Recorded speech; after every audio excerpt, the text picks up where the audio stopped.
मेरा नाम अनीसा फ़ारूक। आज हम ब्लॉक 2 जिसका unवान है reading comprehension types of texts. तो आज हम इसमें यूनिट 1 जिसका नाम एक्सपोजिटरी टेक्स्ट्स को पढ़ने जा रहे हैं। हमारे साखत कुछ इस तरह हैं। सबसे पहले हम इस यूनिट के मकासद को देखते हैं। फिर हम इस यूनिट के तारुफ पे बात करते हैं यानी इंट्रोडक्शन देते हैं हम इस यूनिट का। फिर हम फ़हम और एक्सपोजिटरी टेक्स्ट्स क्या है इसके बारे में हम बात करेंगे। और एक्सपोजिटरी टेक्स्ट्स जो है उसकी इकसाम क्या है यानी काइंड्स क्या है, और वजह और असर जो इसके काइंड्स यानी कॉजेज एंड इफेक्ट्स। फिर मसला और हल, दर्जाबंदी, मुवाजना, तजाद, तारीफ और अमल।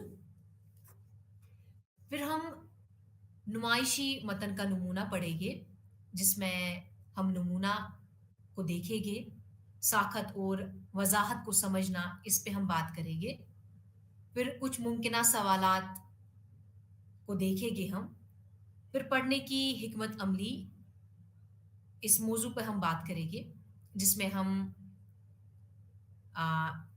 स्क्रीनिंग, स्किमिंग, स्कैनिंग को हम देखेंगे और मतन की मशक करेंगे जिसमें ghee and important Indian food cooking fat, इस पे हम बात करेंगे, इस टेक्स्ट को हम पढ़ेंगे।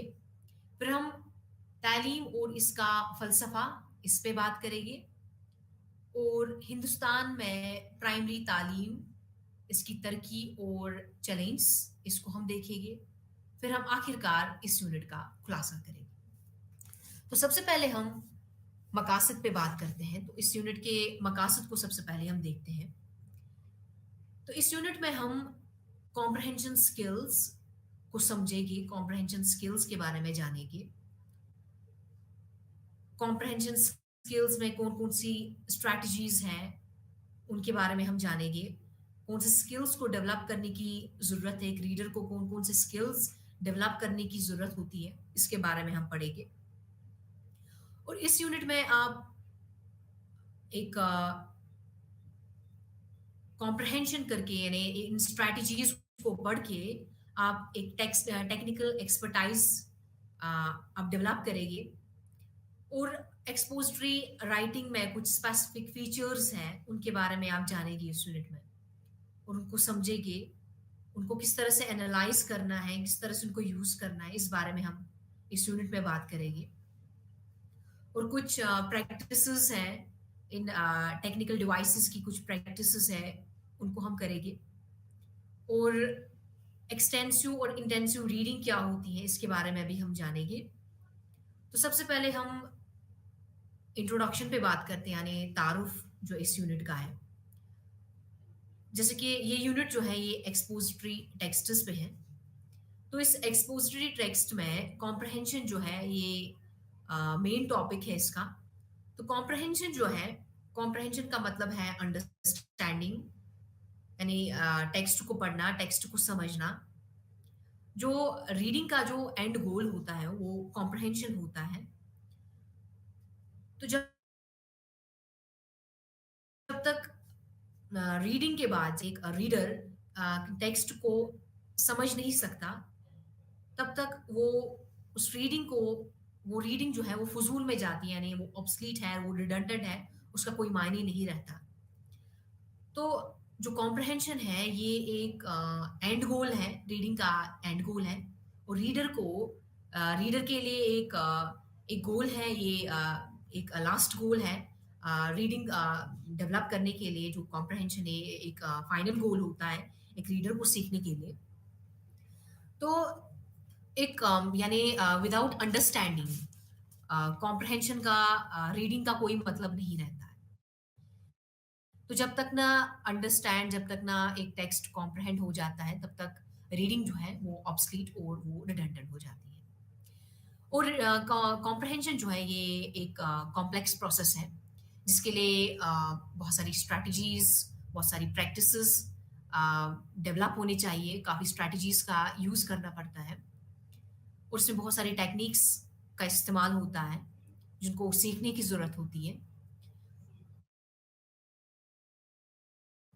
तो इस यूनिट में हम उन सब टिक्स, सब स्ट्रैटेजीज़ के बारे में हम जानेंगे, उन पे बात करेंगे और वो क्या-क्या स्ट्रैटेजीज़ हैं, वो कौन-सी स्किल्स हैं, किस तरह से हमें कॉम्प्रिहेंशन स्किल्स डेवलप करने होते हैं, तो उनके बारे में हम बात करेंगे। तो आज इस यूनिट में जो मेन फ़ोकस है इस यूनिट का, वो एक्सपोज़िटरी टेक्स्ट्स हैं। तो एक्सपोज़िटरी टेक्स्ट जो है ये एक काइंड है टेक्स्ट का, एक काइंड है या इसको कैटेगरी कह सकते हैं। तो एक्सपोज़िटरी टेक्स्ट को अगर हम देखेंगे, एक्सपोज़िटरी जो वर्ड है ये एक्सपोज़ से निकला है। तो एक्सपोज़ का माने यानी बेनकाब करना। तो कुछ टेक्स्ट्स जो हैं वो अ, हम यानी टेक्स्ट्स जो है वो डिफरेंट काइंड्स के हो सकते हैं, या नैरेटिव टेक्स्ट हो सकते हैं, एक्सपोज़िटरी टेक्स्ट हो सकते हैं, डिस्क्रिप्टिव टेक्स्ट हो सकते हैं। तो एक्सपोज़िटरी टेक्स्ट जो है ये जो रीडर होता है, जो राइटर होता है, वो रीडर के लिए एक क्लियर, प्रिसाइज और विविड तरीके से टेक्स्ट को प्रेज़ेंट करता है। यानी एक्सपोज़िटरी टेक्स्ट जो है, इससे मुराद है वज़ाहत, यानी जो टेक्स्ट है इसमें पूरी तरह से वज़ाहत होती है, वज़ाहत की हुई होती है, तो जो रीडर के लिए बहुत ही ईज़ी होता है समझना। तो अब हम बात करते हैं एक्सपोज़िटरी टेक्स्ट जो है ये क्या है? तो एक्सपोज़िटरी टेक्स्ट जो है, ये एक काइंड है, यानी एक किस्म है, टेक्स्ट का एक किस्म है। इससे पहले भी हमने कहा कि जो एक्सपोज़िटरी टेक्स्ट है इसके साथ बहुत सारी टेक्स्ट हो सकते हैं, बहुत सारे काइंड्स हो सकते हैं टेक्स्ट के, जैसे कि नैरेटिव टेक्स्ट हैं, डिस्क्रिप्टिव टेक्स्ट हैं, या एक्सपोज़िटरी टेक्स्ट ये एक किस्म का टेक्स्ट है। तो ये जो एक्सपोज़िटरी टेक्स्ट है बाकी टेक्स्ट से किस तरह से डिफरेंट है? एक्सपोज़िटरी टेक्स्ट में एक लॉजिकल सीक्वेंस होती है स्ट्रक्चर का, और इसमें आर्ग्यूमेंट्स होते हैं, इसमें कॉजेज़ एंड इफेक्ट्स का भी टेक्स्ट हो सकता है, यानी जो एक्सपोज़िटरी टेक्स्ट है इसमें और मुख्तलिफ किस्म के टेक्स्ट्स हो सकते हैं, ये मुख्तलिफ टाइप्स का टेक्स्ट हो सकता है। एक्सपोज़िटरी टेक्स्ट या तो कॉज़ एंड इफेक्ट का टेक्स्ट हो सकता है, या प्रॉब्लम एंड सॉल्यूशन के टाइप का टेक्स्ट हो सकता है, या क्लासिफिकेशन, इसमें पूरी वज़ाहत के साथ क्लासिफाई, जो पैराग्राफ जो टेक्स्ट है उसमें पूरी तरह से क्लासिफाई किया हुआ होता है, या उस तरीके के टेक्स्ट देखने को मिलते हैं। जो एक्सपोज़िटरी टेक्स्ट्स हैं इसमें इंफॉर्मेशन जो है, इसमें सीक्वेंस में इंफॉर्मेशन फ्लो होती है, लॉजिकल सीक्वेंसिंग होती है इंफॉर्मेशन की, और इसमें स्ट्रक्चर जो है वो काफ़ी लॉजिकल सीक्वेंशियल होता है। इसमें स्मूथ और ट्रांजिशंस, आइडियाज़ में काफ़ी स्मूथनेस होती है, ट्रांजिशन होती है आइडियाज़ में। और एक्सपोज़िटरी टेक्स्ट जो है, जब राइटर एक एक्सपोज़िटरी टेक्स्ट लिखता है वो बात को ध्यान में रखता है कि रीडर जो है, को कोई बैकग्राउंड नॉलेज नहीं है इस टॉपिक के बारे में, या वो टॉपिक के बारे में कुछ नहीं जानता, यानी राइटर जो है वो एक्सपोज़िटरी टेक्स्ट इस तरीके से लिखता है कि वो क्लियर हो, वो रीडर के लिए क्लियर हो, वो रीडर के लिए काफ़ी विविड हो, वो रीडर के लिए काफ़ी लॉजिकल, सीक्वेंशियल, स्मूथ हो। तो ऐसा जो राइटर है उसको दिमाग में ये रखना है कि जो रीडर है उसको इस टेक्स्ट के बारे में कोई भी बैकग्राउंड नॉलेज नहीं है। यानी इसमें जो रीडर होता है, रीडर के लिए काफ़ी स्मूथ लगना चाहिए, काफ़ी सीक्वेंशियल लगना चाहिए, काफ़ी लॉजिकल लगना चाहिए, और इसमें जो आइडियाज़ है ये काफ़ी लॉजिकली फ्लो होना चाहिए। तो उसको हम एक्सपोजिटरी टेक्स्ट कहते हैं। अब हम देखते हैं एक्सपोजिटरी टेक्स्ट के इकसाम जो है, यानी काइंड्स जो है एक्सपोजिटरी टेक्स्ट के, वो क्या है? यूजुअली एक्सपोजिटरी टेक्स्ट जो है इसमें 6 इकसाम देखने को मिलते हैं। तो पहला, किसी भी मज़ाहिर की वजह से यानी असर का तयन करना, या मसला और बैज़ हालात का हल। तीसरा, मुख्तलिफ किस्म की दर्जाबंदी। चौथा, मवाजना और इसकी बरक्स की तरक्की। पांचवा, तारीफ का तयन और अमल की तफसील। तो और जो छठा है, वो यानी वो डेफिनेशन टाइप का भी हो सकता है, तफसील को यानी इलैबोरेट टाइप का टेक्स्ट भी हो सकता है। तो ये 6 इकसाम थे जो एक्सपोजिटरी टेक्स्ट के इकसाम जो हैं ये 6 हैं। और सबसे पहले हम बात करते हैं कॉज़ एंड इफ़ेक्ट, जिसको हम वजह और असर कहते हैं। यानी कुछ टेक्स्ट एक्सपोजिटरी टेक्स्ट जो है उसमें कॉज़ एंड इफ़ेक्ट जो है वो बयाँ किया होता है, या उसमें कॉज़ एंड इफ़ेक्ट्स को डिटेल में एक्सप्लेन किया हुआ होता है, यानी उस इस तरीके का टेक्स्ट देखने को मिलता है। तो कॉज़ एंड इफ़ेक्ट जो है ये इसमें इसमें कॉजेज़ होते हैं, कॉन्सिक्वेंसेस होते हैं, डिस्क्रिप्शन दी हुई होती है, उसके कॉन्सिक्वेंसेस होते हैं, यानी उसके नतीजे यानी देखने को मिलते हैं टेक्स्ट में। जैसे कि जोशुआ टैंटम जो हैं, उन्होंने लिखा है, वो एक प्रोफ़ेसर हैं English and literature and English composition के। तो उन्होंने अपना एक एसे में लिखा है, इन सच एन एसे यानी उनका नाम जो है इन सच ऐसे उनमें जोशुआ टैंटम ने लिखा है कि जो प्राइमरी अटेंशन रहता है यानी यंग राइटर्स के लिए कॉज एंड इफेक्ट जो है ये एक कॉज एंड इफेक्ट जो है एक प्राइमरी टेक्स्ट रहता है।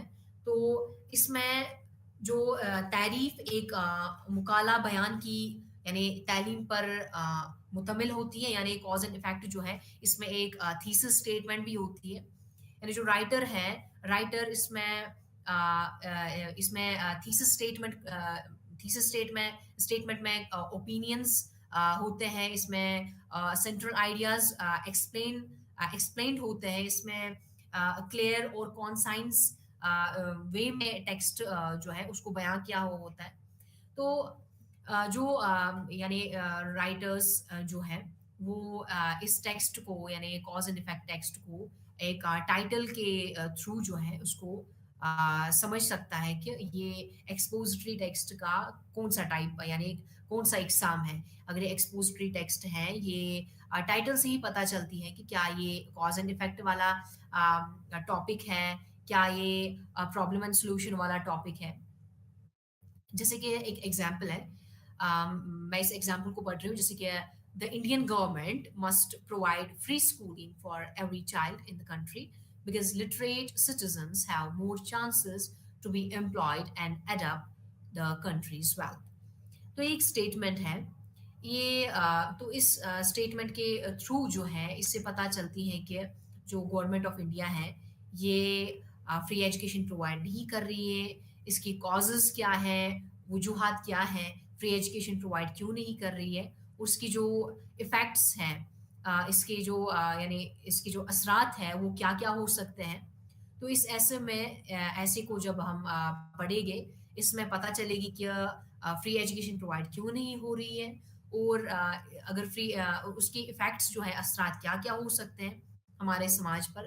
तो यानी इस तरीके के ये एक एग्ज़ाम्पल है, इस टाइप के जो है एक्सपोजिटरी टेक्स्ट देखने को मिलते हैं। एक्सपोजिटरी टेक्स्ट में इसमें ये एक आर्गुमेंटेटिव ऐसे भी होते हैं। इसके अलावा डिस्क्रिप्टिव एसेज भी होते हैं, इसके अलावा नैरेटिव एसेज भी होते हैं। तो एक्सपोजिटरी टेक्स्ट में इसमें कॉजेज़ एंड इफेक्ट्स इस टेक्स्ट में देखने को मिलते हैं। इसके बाद जो एक्सपोजिटरी टेक्स्ट है उसकी एक और इकसाम है, यानी मसला और हल, जिसको हम बोलते हैं प्रॉब्लम एंड सॉल्यूशन। तो प्रॉब्लम एंड सॉल्यूशन में इसमें एक जैसे कि नरेटर जो है या राइटर जो है वो किसी भी प्रॉब्लम को के बारे में डिस्कस करता है, किसी भी प्रॉब्लम को छेड़ता है, उसके बाद उसके जो सॉल्यूशंस हैं, उसके बाद एक लिस्ट ऑफ सॉल्यूशंस प्रोवाइड करता है। तो इसको हम प्रॉब्लम एंड सॉल्यूशन टेक्स्ट कहते हैं। तो एक एक किस्म का एक्सपोजिटरी टेक्स्ट होता है। तो इसमें जो प्रॉब्लम है ये परसेप्शन पे डिपेंड होता है कि इसमें किसी भी पर्टिकुलर प्रॉब्लम के सॉल्यूशंस कितने हो सकते हैं। तो ये जो राइटर है उसकी परसेप्शन पे डिपेंड है कि किस तरह से उसने कितने सॉल्यूशंस इस पर्टिकुलर प्रॉब्लम के लिए सॉल्यूशंस दिए हैं। जैसे कि कोई भी राइटर जो है वो कोई भी समाजी प्रॉब्लम को लेता है, यानी समाज की प्रॉब्लम को, या जैसे कि अगर हम कास्ट सिस्टम को देखेंगे, किसी भी कास्ट सिस्टम को उस प्रॉब्लम को ले लिया या सोशल प्रॉब्लम को ले लिया, तो को पूरी तरह से डिस्कस करता है।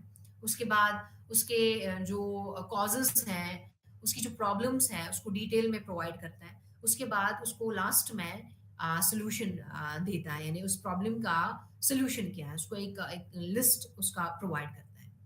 तो ये एक टाइप का एक्सपोजिटरी टेक्स्ट होता है। तो जो एक्सपोजिटरी टेक्स्ट है वो एक राइटर जिसका नाम डोरोथी ज़्मैच एंड लाइन स्टैफोर्ड यिल्समैन, उन्होंने इस प्रॉब्लम एंड सॉल्यूशन टाइप पे उन्होंने लिखा है अपने ऐसे में, जो कैम्ब्रिज पब्लिकेशन यूनिवर्सिटी प्रेस ने पब्लिश किया हुआ है। तो उसका नाम जो है राइटर्स एट वर्क द ऐसे। तो उस पे ये एक एग्जाम्पल है प्रॉब्लम एंड सॉल्यूशन की। तो वहाँ पर उन्होंने पूरी तरह से किसी प्रॉब्लम को वहाँ पर छेड़ा, उसका जो है सॉल्यूशन भी वहाँ पर दे दिया है। तो उसके बाद जो है दर्जाबंदी यानी क्लासिफिकेशन। क्लासिफिकेशन जो है ये भी एक टाइप की एक्सपोजिटरी टेक्स्ट है, जिसमें जिसमें किसी भी प्रॉब्लम को बहुत सारी कैटेगरीज में उसको डिफाइन किया हुआ है। जैसे कि कोई ऐसे है, उस ऐसे को डिफरेंट पैराग्राफ्स में उसको डिवाइड किया है। वो डिफरेंट पैराग्राफ्स जो है उसके अंदर, उस ऐसे के अंदर जितने भी पैराग्राफ्स आते हैं, और वो पैराग्राफ्स किस तरह से मुख्तलिफ वजूहात पे किस तरह से बात करते हैं, और किस तरह से वो डिफरेंट टाइप्स यानी क्लासिफाई वो किस तरह से होते हैं। वो एक ऐसे के अंदर जितने भी पैराग्राफ होते हैं वो किस तरह से क्लासिफाई होते हैं। जैसे कि कोई टेक्स्ट है, उसकी जो उसमें काफ़ी सारे पैराग्राफ्स हैं, और वो पैराग्राफ जो है, पहला वाला पैराग्राफ वो या तो इंट्रोडक्शन पार्ट हो सकता है, और जो मिडल वाला पैराग्राफ या बॉडी हो सकती है, या जो उसके बाद आने वाले पैराग्राफ्स हैं वो या तो मेथड्स उसके अंदर हो सकते हैं, सॉल्यूशंस उसके अंदर हो सकते हैं। तो इस तरह से जो दर्जाबंदी इस तरह की देखने को मिलती है, यानी एक्सपोजिटरी टेक्स्ट के अंदर इस तरह से क्लासिफिकेशन देखने को मिलती है। फिर हम बात करते हैं कंपैरिजन एंड कंट्रास्ट की, यानी जिसका नाम मवाजना और तजाद। तो कुछ एक्सपोजिटरी टेक्स्ट जो है उसमें कंपैरिजन होता है, यानी कुछ दो आइडियाज़ को कंपेयर किया जाता है, और या आइडियाज़ को कंट्रास्ट किया जाता है, या तज़ाद किया जाता है दो आइडियाज़ के दरमियान। तो इस तरह के भी टेक्स्ट देखने को मिलते हैं। तो ये भी एक टाइप है एक्सपोजिटरी टेक्स्ट का। तो एक्सपोजिटरी टेक्स्ट में इसमें या तो दो आइडियाज़, दो चीज़ें या दो सिचुएशंस, या जितने भी सिचुएशंस हो उनको कंपेयर किया जाता है, उनको कंट्रास्ट किया जाता है। तो इस तरह की एसेज जो है वो एक्सपोजिटरी टेक्स्ट में देखने को मिलते हैं। इसके बाद जो है, यानी तारीफ, जिसको हम कहते हैं डेफिनेशंस। डेफिनेशन टाइप भी देखने को मिलता है, एक्सपोजिटरी टेक्स्ट का एक इकसाम है, यानी एक काइंड है। तो इसमें जो ऐसे हैं, ये किसी पर्टिकुलर टर्म को डिफाइन करता है, या पर्टिकुलर कॉन्सेप्ट को, पर्टिकुलर थिंग को ये डिफाइन करता है, और उसको पैसेज में इस तरह से इंट्रोड्यूस करता है। पैसेज में एक क्लियर, एक विविड इमेज क्रिएट करता है। यानी राइटर जो है वो अपनी फिगरेटिव लैंग्वेज का इस्तेमाल करके वो ऐसे को यानी पूरी तरह से डिस्क्राइब करता है। एक डिटेल में किसी भी मुद्दे को उस पे बात करता है, किसी भी सोशल इश्यूज पे या किसी भी इशू पे वो बात करता है, उसको पूरी तरह से एक्सप्लेन करता है। तो उसको हम तारीफ यानी डेफिनेशन टाइप ऑफ टेक्स्ट भी कहते हैं। और उसके बाद अमल यानी प्रोसेस। तो अमल जो है ये भी एक किस्म की एक्सपोजिटरी टेक्स्ट है।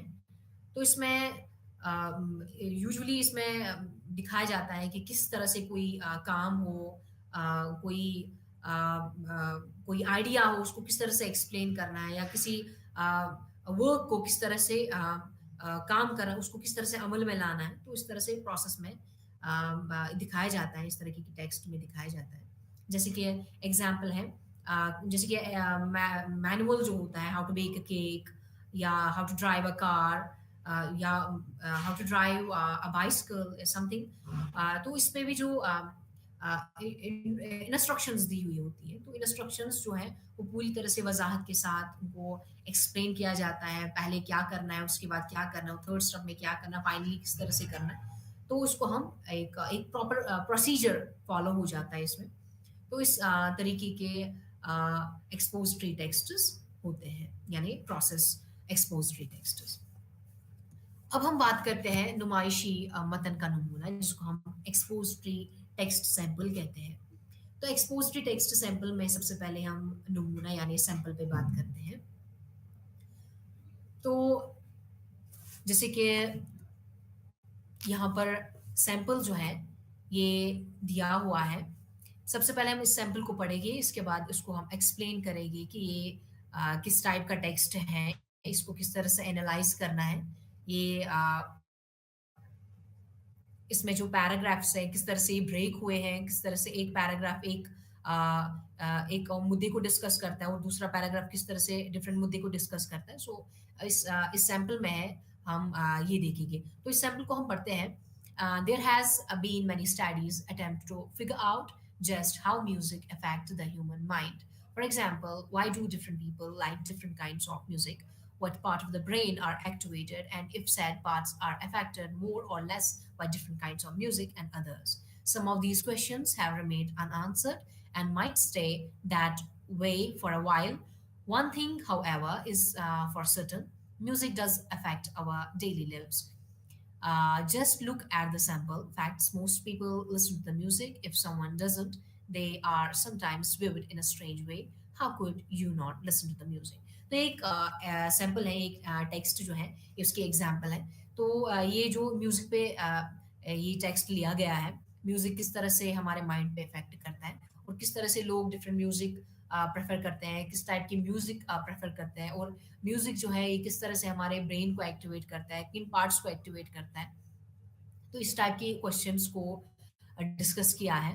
तो म्यूजिक से रिलेटेड अगर हम देखते हैं इन शॉर्ट में, अगर हम कहते हैं कि स्किमिंग अगर हम इस टेक्स्ट की करते हैं तो इससे पता चलती है कि ये जो ये म्यूजिक पे बात हो रही है और इस टाइप के सॉन्ग्स यूजुअली लोग पसंद करते हैं। और क्या वो मूड पे डिपेंड होती है, क्या वो हैप्पी सॉन्ग्स सुनना पसंद करते हैं, सैड सॉन्ग्स सुनना पसंद करते हैं, किस तरीके के सॉन्ग्स वो सुनना पसंद करते हैं, कब वो सॉन्ग्स सुनते हैं, कितनी ऑफन वो सॉन्ग सुनते हैं। इसके बाद इसमें लास्ट में दिखाया गया है कि कितने प्रतिशत लोग जो हैं वो म्यूज़िक को सुनना पसंद करते हैं। क्या एक दिन में वो कितनी देर तक वो म्यूज़िक सुनते हैं, 1 घंटा, 2 घंटा। जैसे कि 22.2% लोग जो हैं ये 1 से 2 घंटा म्यूज़िक सुनते हैं, या 22.2% 5 घंटे तक म्यूज़िक सुन सकते हैं, या यानी 18.4% जो है वो 3 से लेकर 4 घंटे म्यूज़िक सुनते हैं। इस तरह से इसके बाद एनालिसिस दिखाई गई है कि किस तरह से जो लोग हैं ये म्यूज़िक सुनना पसंद करते हैं। उसके बाद हम इस पैराग्राफ में देखते हैं कि किस तरह से म्यूज़िक जो है ये मीडियम बन गया है, यानी हैप्पीनेस का एक मीडियम है। अ, कितने लोग म्यूज़िक किस टाइप की म्यूज़िक को पसंद करते हैं और कहाँ म्यूज़िक सुनना पसंद करते हैं। क्या वो कार्स में म्यूज़िक सुनना पसंद करते हैं, घरों में म्यूज़िक सुनना पसंद करते हैं। इसके बाद नेक्स्ट पैराग्राफ में दिखाया गया है कि जो म्यूज़िक है ये किस तरह से कंसंट्रेशन में मदद करता है। इस तरीके की स्टडी की गई है।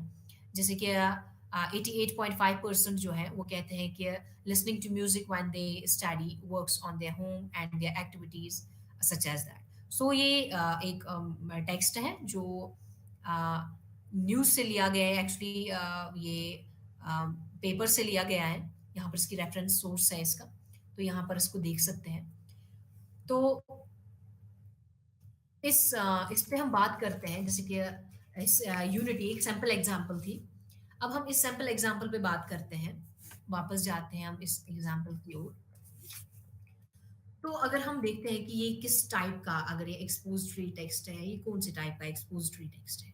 तो सबसे पहले ये problem and solution type of ऐसे हैं, क्योंकि बिगिनिंग जो है इस पैराग्राफ में सबसे पहले इंट्रोडक्शन दी गई है, फर्स्ट पैराग्राफ। उसके बाद प्रॉमिसिंग आंसर्स यानी सबसे पहले इनको क्वेश्चंस रेज़ किए गए हैं, उसके बाद आंसर्स दिए गए हैं, किस तरह से लोग जो है म्यूज़िक सुनना पसंद करते हैं, किस टाइप का म्यूज़िक सुनना पसंद करते हैं। एक पूरे सिस्टमैटिक मैनर में इस टेक्स्ट को एक्सप्लेन किया गया है और इसमें बहुत सारे सॉल्यूशंस आगे दिए हुए हैं। अगर हम इस टेक्स्ट को पूरा पढ़ेंगे तो उसमें देख सकते हैं कि इस टेक्स्ट के अंदर पहले प्रॉब्लम्स को रेज़ किया गया है, उसके बाद सॉल्यूशंस जो है इसका दिया हुआ है एट द एंड तक।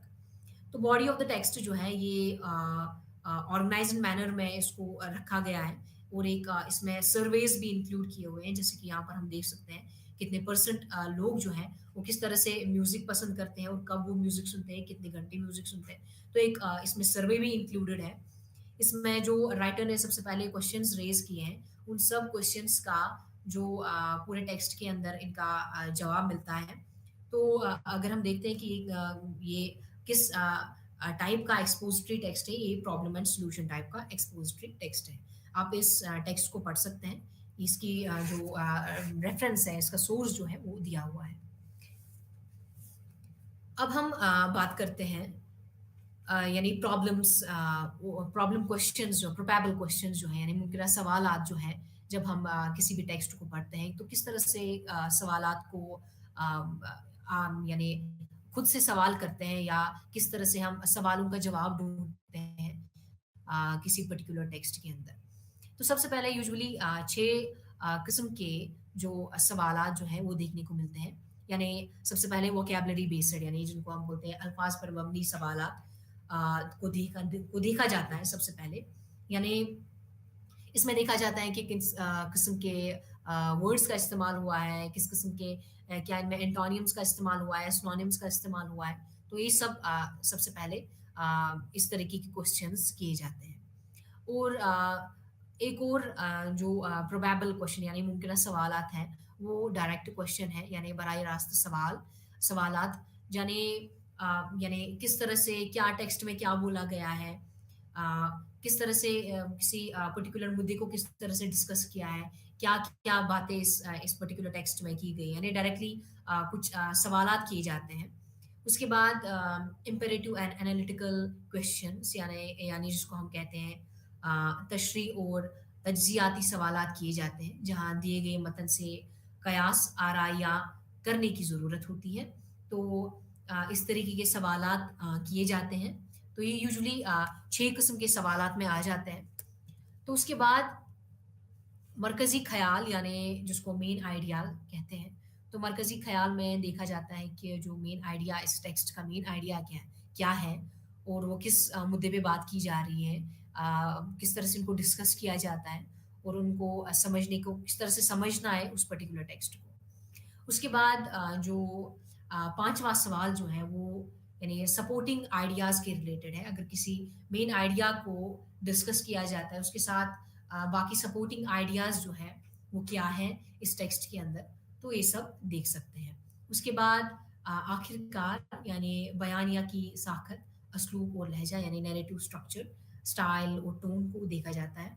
यानी राइटर जो है वो किस तरह से कौन-सा टोन इस्तेमाल करता है, कौन-सा स्टाइल इस्तेमाल करता है अपनी इस नैरेशन के अंदर। तो इस तरह के 6 सवाल जो है ये यूजुअली एक रीडर जो है यूजुअली टेक्स्ट को पढ़कर इस तरीके के सवाल करता है।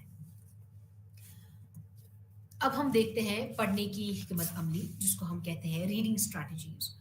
तो रीडिंग स्ट्रैटेजीज़ जो है हमने इससे पहले भी रीडिंग स्ट्रैटेजीज़ को पिछली क्लास में डिस्कस किया है। रीडिंग स्ट्रैटेजीज़ में एक प्रोसीजर आता है यानी किस तरह से रीडर को टेक्स्ट रिकॉग्नाइज़ करने की ज़रूरत है, आइडेंटिफ़ाई किस तरह से वो करता है, वो टेक्स्ट के स्ट्रक्चर को किस तरह से पहचानता है और उसको किस तरह से पहचानने की ज़रूरत होती है और किस तरह से टेक्स्ट को कॉम्प्रहेंड करता है। तो ये सब जो है ये रीडिंग स्ट्रैटेजीज़ के अंदर आ जाती है। तो रीडिंग स्ट्रैटेजी में सबसे पहले स्किमिंग और उसके बाद स्कैनिंग। तो स्किनिंग सबसे पहले हम स्किमिंग पे बात करते हैं। स्किमिंग जो हमने इससे पहले काफ़ी पिछले क्लासेस में इसको डिस्कस किया है कि स्किमिंग किसको कहते हैं, स्कैनिंग किसको कहते हैं, किस तरह से हम अपने टेक्स्ट्स में इन 2 स्ट्रैटेजीज़ का किस तरह से इफ़ेक्टिवली हम इस्तेमाल करते हैं। तो स्किमिंग जो है ये एक टेक्नीक है। ये दोनों स्किमिंग और स्कैनिंग जो है ये टेक्नीक है ताकि जो रीडर है ये पहले ही अंडरस्टैंड करता है बगैर डीपली इस टेक्स्ट को पढ़े, ये अंडरस्टैंड कर पाता है कि ये टेक्स्ट जो है ये किस मुद्दे पे जो राइटर है, जो नरेटर है, उस मुद्दे पे बात कर रहा है या टॉपिक जो है ये किस चीज़ को डिस्कस कर रहा है। इसमें मेन आइडियाज़ क्या हो सकती है। तो ये सब जो है ये स्किमिंग और स्कैनिंग में आ जाते हैं। तो इनको हम वज़ाहत से देखते हैं। स्किमिंग और स्कैनिंग जो है ये एक क्विक एक प्रोसीजर है लॉन्ग टेक्स्ट को इन अ शॉर्ट वे में पढ़ने की।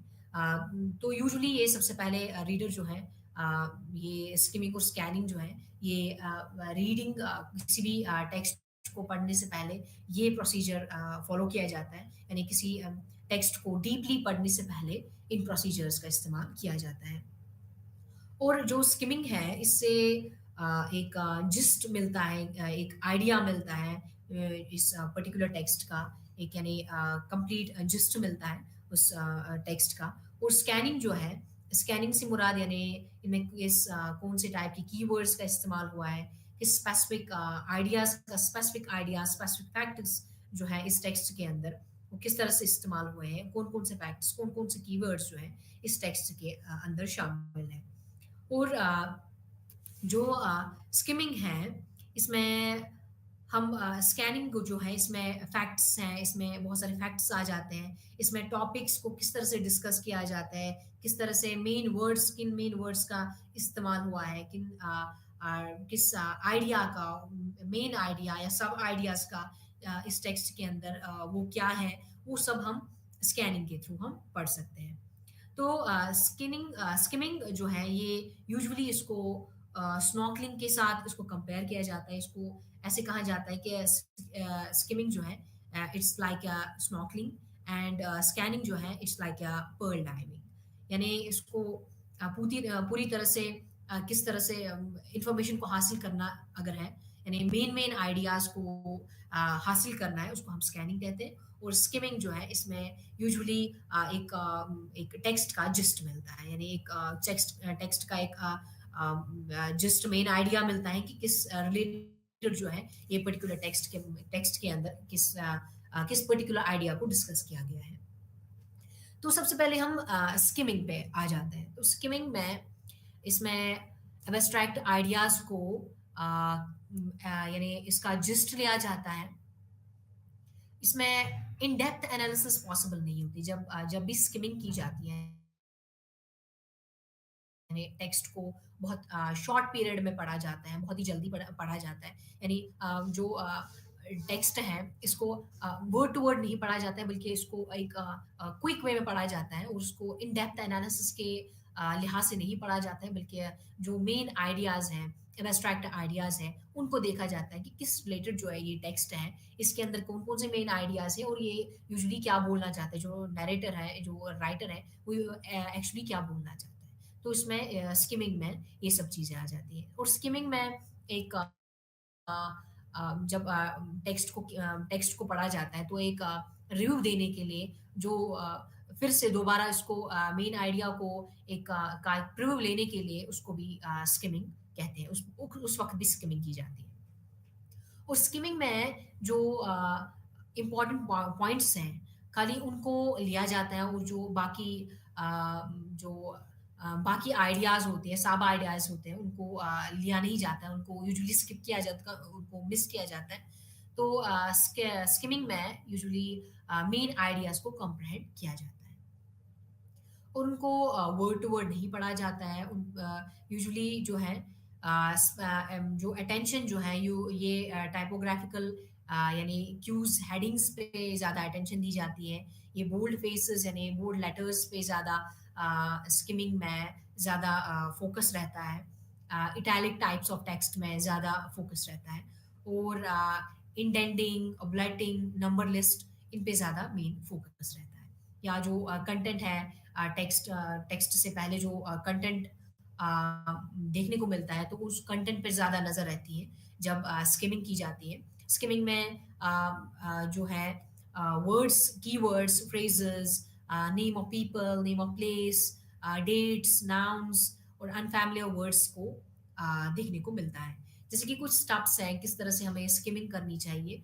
तो स्किमिंग में सबसे पहले एक ऐसे का ओवरव्यू जो है उसका एक मेन आइडिया लिया जाता है। तो मेन हेडिंग पे सबसे पहले ग्लैंस जो है मेन हेडिंग पे रहती है, मेन आइडिया पे रहती है या मेन टॉपिक जो टॉपिक है इसका उस पे रहती है। उसके बाद जो चार्ट्स की हेडिंग रहती है, टेबल्स की हेडिंग रहती है, उसके बाद उस पे फ़ोकस किया जाता है। तो उसके बाद नेक्स्ट स्टेप जो है वो इंट्रोडक्टरी पैराग्राफ को देखा जाता है। तो इंट्रोडक्टरी पैराग्राफ में पूरे सेंटेंसेस को नहीं देखा जाता, बल्कि फर्स्ट सेंटेंस और लास्ट सेंटेंस को यूजुअली देखा जाता है। इसमें जो मेन आइडिया है फर्स्ट सेंटेंस और लास्ट सेंटेंस जो है इंट्रोडक्टरी पैराग्राफ के अंदर उसको देखने को मिलता है। उसके बाद जो कीवर्ड्स हैं, जो यूजुअली इटैलिक स्टाइल में लिखे हुए होते हैं या बोल्ड स्टाइल में लिखे हुए होते हैं, तो सबसे पहले नज़र जो है स्किमिंग में उन पे सबसे पहली चली जाती है। उसके बाद जो मेन आइडिया है, यानी जो मेन आइडिया है उनको उस पे फ़ोकस किया जाता है और जो बाकी टेक्स्ट के अंदर जितने भी वर्ड्स हैं, फ्रेज़ेज़ हैं, उनको स्किप किया जाता है। तो इस तरह से जो स्किमिंग है वो की जाती है, इस तरह से प्रोसीजर जो है फॉलो किया जाता है। तो स्किमिंग जो है ये यूजुअली ये फास्ट की जाती है, लेकिन कुछ टेक्स्ट्स में इनकी जो स्पीड रहती है, स्किमिंग की जो स्पीड है वो स्लो रहती है। यानी ये डिपेंड है, ये टेक्स्ट पे डिपेंड है। जो रीडर जो है वो किस तरह से टेक्स्ट पढ़ना चाहता है। वो यूजुअली जो स्किमिंग है वो फास्ट पेस पे पढ़ी जाती है, या कहीं पर वो अपनी जो पेस है वो स्लो डाउन करता है, या किसी भी इंफॉर्मेशन को रिटेन करने के लिए वो अपनी पेस को स्लो डाउन करता है। उसके बाद अब आते हैं स्कैनिंग। स्कैनिंग जो है, स्कैनिंग में इसमें कीवर्ड्स पे फोकस रहता है, यानी या आइडियाज़ जो हैं वो किस तरह से ऑर्गेनाइजेशनल वे में किस तरह से उनको उन आइडियाज़ को रखा गया है, या इसमें जो अ, जैसे कि मेन गोल जो स्किमिंग का होता है वो बर्ड्स आई व्यू होता है, लेकिन जो मेन गोल जो है स्कैनिंग का होता है वो पर्टिकुलर फैक्ट्स को हासिल करना है, पर्टिकुलर इंफॉर्मेशन को हासिल करना होता है।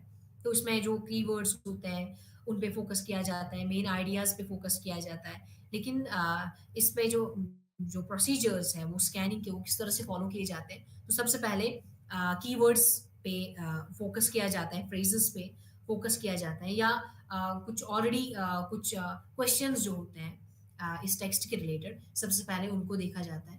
जैसे कि कोई इंफॉर्मेशन है मुझे इस पर्टिकुलर टेक्स्ट के अंदर वो सर्च करनी है, तो सबसे पहले जो स्कैनिंग है वो कुछ कीवर्ड्स को रिलेटेड होती है, यानी कुछ बैकग्राउंड नॉलेज है या बैकग्राउंड इंफॉर्मेशन है या कुछ कीवर्ड्स हैं जो आप इस टेक्स्ट के अंदर देखना चाहते हैं, तो उसको हम स्कैनिंग के थ्रू देखते हैं, यानी उसको हम स्कैनिंग कहते हैं। यानी एक टेक्स्ट को इन अ क्विक वे में पढ़ना या क्विक वे में किसी भी इंफॉर्मेशन को उस टेक्स्ट के अंदर सर्च करना, उसको हम स्कैनिंग कहते हैं।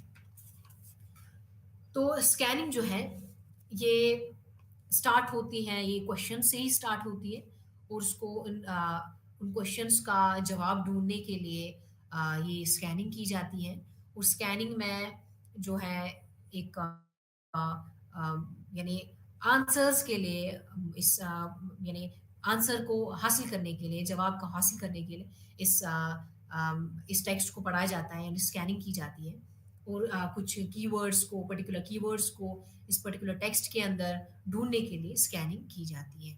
या कुछ क्वेश्चन्स को रीड करना, कुछ क्वेश्चन्स का कुछ सवालों का जवाब ढूँढना, उसके लिए भी स्कैनिंग की जाती है। तो स्कैनिंग जो है इसमें फैक्चुअल इन्फॉर्मेशन हासिल करते हैं, और स्किमिंग जो है उसमें जो मेन आइडियाज़ और जो है किसी का पर्टिकुलर टेक्स्ट का वो हासिल किया जाता है। इसके बाद हम बात करते हैं मतन की मश्क, यानी प्रैक्टिस टेक्स्ट्स। इस पे हम बात करते हैं। तो प्रैक्टिस टेक्स्ट्स में हम बात करते हैं ghee and important Indian cooking fat, यानी घी एक अहम हिंदुस्तानी खाना पकाने वाली चर्बी। ये एक टेक्स्ट है, एक सैंपल है, जो जिसको हम देखेंगे, जिसको हम पढ़ेंगे। सो सबसे पहले इस टेक्स्ट के अंदर कुछ क्वेश्चंस रेज़ किए गए हैं। उसके बाद जो इन्फॉर्मेशन है वो इन पैराज़ में उसको आगे जाके डिस्कस किया जाता है। जैसे कि have you seen here eight Picantino, you can find several types of geese, But do you know what ghee is? Ghee, pronounced as ghee, is a term used in Indian cuisine. Although the name sounds exotic, it is nothing other than concentrated butter. In traditional Indian medicine, Ayurveda, ghee is credited with many heart benefits. तो सबसे पहले इसको introduction, इस text में सबसे पहले introduction इसकी दी गई है इस टॉपिक के ऊपर, यानी ghee and important Indian cooking fact. So इसको इंट्रोड्यूस किया गया है इस पहले वाले पैराग्राफ में। तो नेक्स्ट पैराग्राफ में इसकी कैरेक्टरिस्टिक्स दिखाई गई है। इसकी कैरेक्टरिस्टिक्स जैसे कि ये किस तरह से फ्राइंग के लिए इस्तेमाल होता है, घी को है किस तरह से यूज़ करते हैं, किस तरह से बनाया जाता है, काऊ मिल्क से इसको बनाया जाता है, इंडस्ट्रीज़ में इसको किस तरह से इसको प्रोड्यूस किया जाता है, वाटर की कॉन्सेंट्रेशन क्या रहती है, प्रोटीन की कॉन्सेंट्रेशन क्या रहती है, उसको किस तरह से मिल्क में रिमूव किया जाता है, और खाली उस फैट को जो वो फैट बचता है उसको हम फैट कहते हैं। तो इस प्रोसेस को पूरा दिखाया गया है नेक्स्ट पैराग्राफ के अंदर। और इसमें क्लासिफिकेशन दिखाई गई है कि किस तरह से किस डिग्री पे इसको बॉयल किया जाता है, इसका बॉइलिंग पॉइंट क्या रहता है, इसके फैटी एसिड को किस तरह से डिस्ट्रॉय नहीं किया जाता है बटर के अंदर, या बटर से इसकी क्या बटर और घी में क्या डिफरेंस है, ये भी इस पैराग्राफ के अंदर दिखाया गया है। इसकी कब तक इसको स्टोर रख सकते हैं, यानी 9 मंथ्स एंड 15 मंथ्स तक इसको स्टोर रख सकते हैं, इसको हम यूज़ कर सकते हैं। और उसके बाद ये किस टेम्परेचर पे इसका मेल्टिंग पॉइंट क्या रहता है, तो इस पैराग्राफ के अंदर ये सब कुछ दिखाया गया है। उसके बाद जो थर्ड पैराग्राफ है उसमें डिस्कस किया गया है कि जो घी है वो एक्चुअली क्या है। जैसे कि इसमें दिखाया गया है कि जो घी है ये 100% फैट होता है, इसमें 60% जो है ये सैचुरेटेड फैट होता है और 30% मोनोसैचुरेटेड फैट होता है। उसके अंदर 5% पॉलीसैचुरेटेड फैटी एसिड्स होते हैं। और घी जो है ये इसके अंदर बहुत सारे विटामिन्स हैं, जैसे कि vitamin A, vitamin D, vitamin E. और घी जो है ये इसमें काफ़ी मैन्युफैक्चरिंग मेथड का इस्तेमाल किया जाता है। तो उसको नेक्स्ट पैराग्राफ के अंदर उसको घी को पूरी तरह से डिफाइन किया गया है, इसके अंदर क्या है। तो फोर्थ पैराग्राफ के अंदर इस टेक्स्ट को अगर हम देखते हैं, फोर्थ पैराग्राफ में मैन्युफैक्चरिंग मेथड्स दिखाए गए हैं कि किस तरह से मैन्युफैक्चरिंग मेथड्स क्या है। जैसे कि इंडिया जो है, इंडिया में घी को किस तरह से प्रोड्यूस किया जाता है, इसका प्रोसीजर क्या है, इसको किस तरह से कितनी परसेंट वाटर की कैपेसिटी रहती है, इसकी जो टेस्ट, क्वालिटी, ड्यूरेबिलिटी वो कैसी होती है, किस तरह से वाटर की क्वांटिटी जो है इन सब चीज़ों में इन्फ्लुएंस करता है। तो ये सब इस पैराग्राफ में दिखाया गया है। और उसके बाद नेक्स्ट पैराग्राफ में बोला गया है कि आयुर्वेदिक घी जो है इसकी यूजेस क्या है, इसके ट्रेडिशनल सेंस में इसको किस तरह से इस्तेमाल किया जाता था, इसको यानी आ, इसको किस तरह से प्रिजर्व किया जाता है, या कैसे इसको बनाया जाता है आयुर्वेदिक घी को। जैसे कि इसके आगे एग्जाम्पल है कि प्रोटीन्स को पहले बॉईल किया जाता है, उसके बाद जो प्रोटीन की एक लेयर बन जाती है, उसका जो एक फोम बन जाता है उसको रिमूव किया जाता है, और उसके बाद एक जो फैट जो है जो लास्ट में एक फैट बचता है उसको घी कहा जाता है। और नेक्स्ट में रोल ऑफ घी जो है आयुर्वेदा में, घी का रोल क्या है, ट्रेडिशनल सेंस में इसको किस तरह से इस्तेमाल किया जाता है, किस तरह से इसके यूजेस क्या है, इसके बेनिफिट्स क्या है, इसको किस तरह से पॉजिटिव सेंस में किया इस्तेमाल किया जाता है, या सबसे पहले कि डाइजेशन में इस्तेमाल होता है, या बॉडी टिश्यूज को रिपेयर करता है, या हमारे सेल्स को रिपेयर करता है, ये किस तरह से बॉडी की जो बॉडी में बैलेंस क्रिएट करवाता है ये घी खाने से। यानी आयुर्वेदा घी जो है इसके बहुत सारे यूजेस हैं। और जो हमारी बॉडी के अंदर जो टॉक्सिन्स होते हैं वो किस तरह से जो आयुर्वेदिक घी है वो किस तरह से इन सब टॉक्सिन्स को रिमूव करता है। तो ये एक एग्जाम्पल थी, एक टेक्स्ट की एग्जाम्पल है। तो अगर हम इसको देखते हैं कि सबसे पहले इसने इंट्रोडक्शन दी, फिर कैरेक्टरिस्टिक्स, फिर घी को एक्सप्लेन किया, उसके बाद मैन्युफैक्चरिंग मेथड, उसके बाद कहाँ कहाँ पर ये घी घी बनता है, आयुर्वेदिक सेंस में इसको किस तरह से इस्तेमाल किया किया जाता है, ट्रेडिशनल इसकी यूजेस क्या है, वो सब चीज़ें इस टेक्स्ट के अंदर दिखाई गई है। तो एक एग्ज़ाम्पल है, ये एक एग्ज़ाम्पल थी। तो इसके बाद हम इस यूनिट का खुलासा करते हैं। तो इस यूनिट में हमने देखा कि बहुत सारे एक्सपोज़ प्रीटेक्स्ट को सबसे पहले हमने देखा। एक्सपोज़ प्रीटेक्स्ट किसको कहते हैं? एक्सपोज़ प्रीटेक्स्ट के इकसाम क्या है? इसकी जो काइंड्स हैं वो क्या है? इसकी जो टेक्नीक्स हैं जो वो भी हमने डिस्कस किया। हम इसकी जो स्किमिंग, स्कैनिंग उसके बारे में भी हमने जाना। स्किमिंग, स्कैनिंग किस तरह से की जाती है? रीडिंग कॉम्प्रहेंशन की स्ट्रैटेजीज़ क्या है? उसके बारे में भी हमने इस यूनिट में बात की। और इस यूनिट में हमने ज़्यादातर स्किमिंग और स्कैनिंग पे ज़्यादा तवज्जो दी। तो स्किमिंग और स्कैनिंग जो है वो किस तरह से हम रीडिंग कॉम्प्रहेंशन में इन मेथड्स का इस्तेमाल करते हैं और कैसे की जाती है इसके बारे में भी हमने इस यूनिट में पढ़ा। अब हम बात करते हैं यूनिट 2 जिसका नाम है डिस्क्रिप्टिव टेक्स्ट। डिस्क्रिप्टिव टेक्स्ट के बारे में अब हम जानेंगे।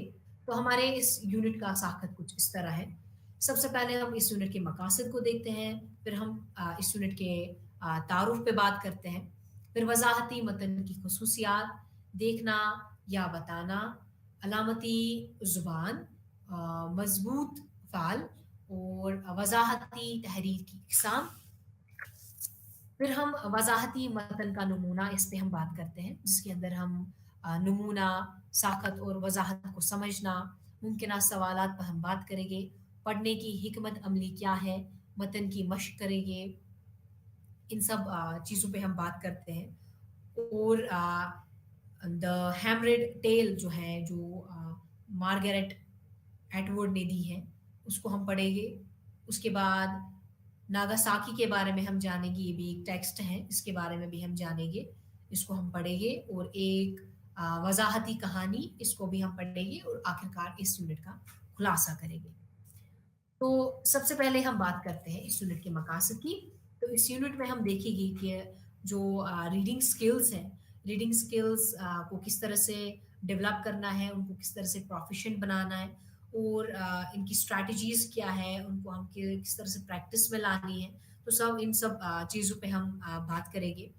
और किस तरह से एक्सपर्टाइज़ जो है वो डेवलप करनी है। किस तरह से रीडिंग को कॉम्प्रहेंड करना है, किस तरह से समझना है। ये सब इस यूनिट में हम बात करते हैं। तो सबसे पहले हम इंट्रोडक्शन पे बात करते हैं। तो इंट्रोडक्शन जो है, जैसे कि इससे पहले भी हमने इस कॉम्प्रहेंशन पे बात की, क्योंकि ये जो यूनिट है ये यानी एट एट द एंड ये कॉम्प्रहेंशन पे ही है। तो कॉम्प्रहेंशन जो है, कॉम्प्रहेंशन जो है एक इससे पहले भी हमने बात की कि ये एक फाइनल गोल होता है एक रीडर के लिए। एक फाइनल गोल होता है कि किसी भी टेक्स्ट को समझना। तो रीडिंग से मुराद यानी रीडिंग तब तक इनकम्प्लीट है जब तक ना रीडिंग कॉम्प्रहेंड हो जाती है। तो कॉम्प्रहेंड जो है एक फाइनल गोल है रीडर के लिए। इस गोल को डेवलप करना बहुत ही ज़रूरी है, क्योंकि जब तक ये डेवलप नहीं हो जाता है तब तक रीडर के लिए किसी भी टेक्स्ट को रीड करना जो है वो ऑब्सलीट है, वो रिडंडेंट है। उससे कोई मकसद नहीं है, उसको वो समझ नहीं सकता कि उसने टेक्स्ट के अंदर क्या पढ़ा, ये टेक्स्ट क्या बोल रहा है। तो कॉम्प्रहेंशन जो है ये एक इम्पॉर्टेंट स्किल है डेवलप करने के लिए। तो जो रीडिंग स्किल्स हैं, तो कॉम्प्रहेंशन जो है इसमें सबसे पहले हम ये वर्ब्स किस तरह से यूज़ होते हैं, इसको किस तरह वर्ड्स किस तरह से वर्ड्स का इस्तेमाल होता है, यानी टेक्स्ट को किस तरह से अंडरस्टैंड किया जाता है, किस तरह के डिफरेंट टाइप्स ऑफ टेक्स्ट्स होते हैं, सबसे पहले उनको समझने की ज़रूरत है। तो एक रीडर को एक टेक्स्ट को कॉम्प्रहेंड करने के लिए उसको ये सब जानना ज़रूरी है कि जो ये टेक्स्ट है वो किस टाइप का टेक्स्ट है, क्या वो डिस्क्रिप्टिव टेक्स्ट है, नैरेटिव टेक्स्ट है, इससे पहले जो हमने टेक्स्ट पढ़ा क्या वो उसके रिलेटेड है, या क्या वो नैरेटिव टाइप ऑफ टेक्स्ट है। तो ये सब चीज़ें हमने इससे पहले डिस्कस की।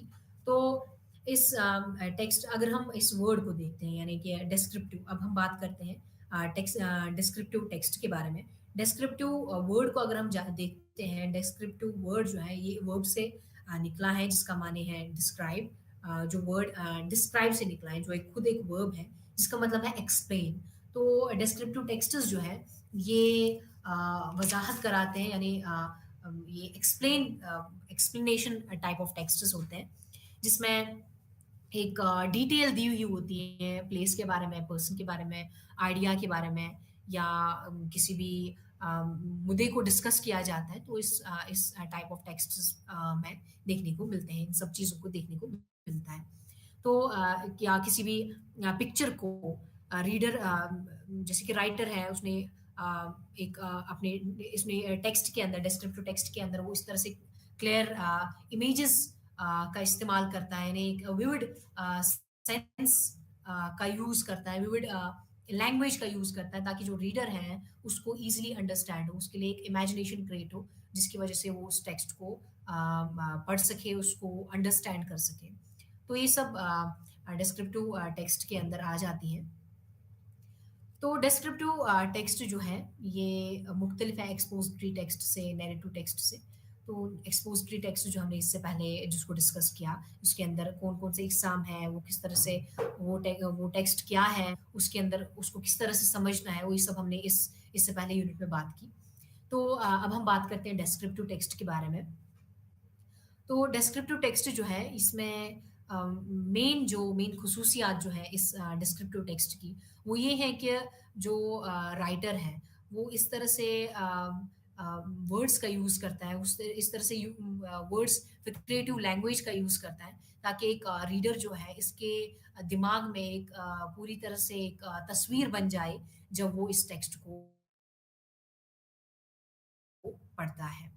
तो ये एक मेन फ़ोकस रहता है, एक जो राइटर जो है, एक नैरेटर जो है उसके लिए एक मेन फ़ोकस है कि किस तरह से वो अपनी लैंग्वेज का यूज़ करता है, एक क्लियर विविड इमेज क्रिएट करता है रीडर के अंदर, मतलब रीडर के दिमाग में एक क्लियर इमेज बननी चाहिए।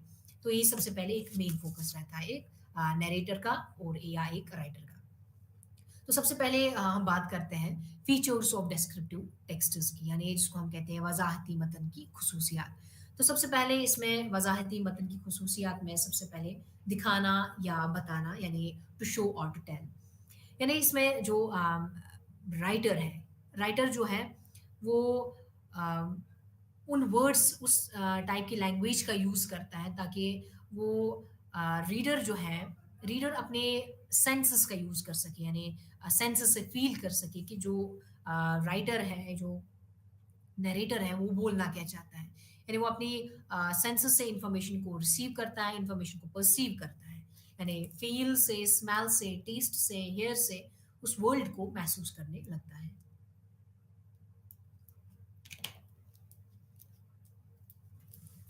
तो डिस्क्रिप्टिव राइटिंग जो है, ये इस नोशन पे बनी हुई है कि जो रीडर है, वो अपने सेंसेस का यूज़ कर सके। राइटर जो है वो डायरेक्टली वर्ड्स का यूज़ नहीं करता है। वो यानी इसमें जैसे कि हमने बोला कि दिखाना या बताना, यानी टू शो और टू टेल, यानी इसमें 2 चीज़ें हो सकती है, या आइदर टू टेल और टू शो। बट जो डिस्क्रिप्टिव टेक्स्ट है, इसमें जो राइटर जो है वो एक इनडायरेक्ट सेंस में, जो इनडायरेक्ट सेंस में अपनी बात जो है वो कहता है, वो डायरेक्ट मेथड का इस्तेमाल नहीं करता है।